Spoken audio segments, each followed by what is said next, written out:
এখন হচ্ছে আমি কাঁচা আমের ভর্তা বানাবো। কাঁচা আমের ভর্তার জন্য আমি দুইটা হচ্ছে ভাজা শুকনো মরিচ নিয়েছি আর অল্প লবণ। এখন ভালো করে এটা মিক্সড করবো।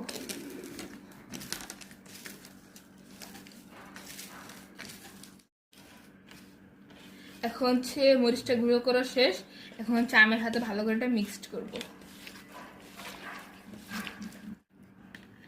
এখন হচ্ছে পরিমাণ মতো বিট লবণ দিব। এখন হচ্ছে পরিমাণ মতো চিনি দিব। চিনি দিব হচ্ছে 2 চামচ। চিনি দেওয়া শেষ। এখন উপর দিয়ে অল্প একটু সরিষার তেল দিব। এখন এটা ভালো করে মিক্সড করতে হবে। যত বেশি মিক্সড করবেন তত বেশি টেস্টি হবে। আর তেঁতুলের টক মিশালে আরও বেশি টেস্টি হতো। এখন আমি খেয়ে টেস্ট করে কেমন হয়েছে। বিসমিল্লাহ। অনেক মজা, মিষ্টি একদম টকের, খুবই কম্বিনেশনটা খুবই ভালো, মজা হয়েছে।